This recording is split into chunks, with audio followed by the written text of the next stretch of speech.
présent aujourd'hui à Verviers, il parlait de son œuvre en 1973 de la manière suivante.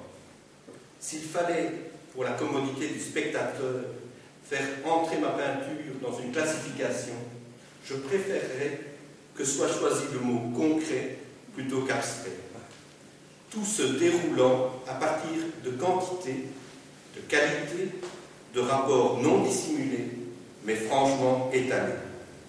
Et j'appellerais plus volontiers mes tableaux relief, objet à caractère psychique. Présentés, juxtaposés pour le besoin d'une exposition, je les vois plutôt isolés, seuls dans une pièce, compagnons discrets, rayonnant doucement. Le format de départ, très simple, généralement le carré, quelquefois le cercle, pourquoi pas le triangle ou quelque autre forme. À l'intérieur, la structure conçue en fonction du format, généralement basée sur des progressions numériques croissantes ou décroissantes, à partir d'un axe médian ou diagonal, partant des bords ou du centre, en rotation simplement faite de bandes verticales ou horizontales, ou combinant les deux.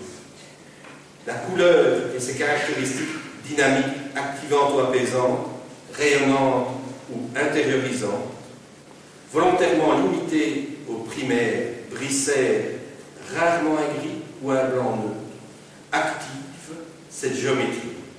Ce n'est pas un art du combat de violence, il y a d'autres moyens que la peinture, et tellement plus efficace pour engager une action. Victor Noël est né à Douvres, dans la région de Mons, en 1916. Il fréquente l'Académie des Beaux-Arts de Mons, où il côtoie entre autres comme professeur Léon Navès et Louis Huisseret.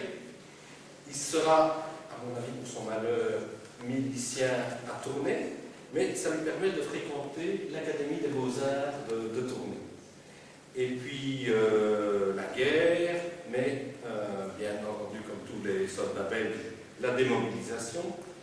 Et il va être désigné professeur à l'école provinciale Saint-Guilain, qui est une école technique, mais qui était une école prodigieuse au niveau de la formation artistique, puisque la province de Hainaut voulait absolument que ce soit de grands artistes qui donnent des cours de peinture. On a eu Roger Dudan, on a eu tout un ensemble de professeurs fort importants dans le corps professoral de l'école technique Saint-Guilain.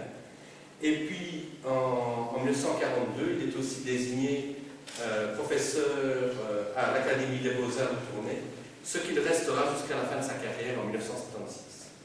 Il pratique d'abord un art figuratif, et vous verrez ici une très belle gravure, c'est quand même des œuvres avec caractère. Il va s'adonner petit à petit à l'abstraction pour y plonger finalement comme expression unique.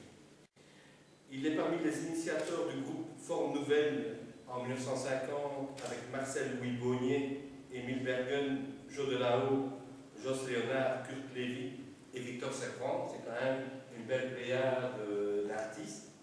À partir donc, de 1954, c'est la peinture abstraite qu'il pratiquera en exclusivité.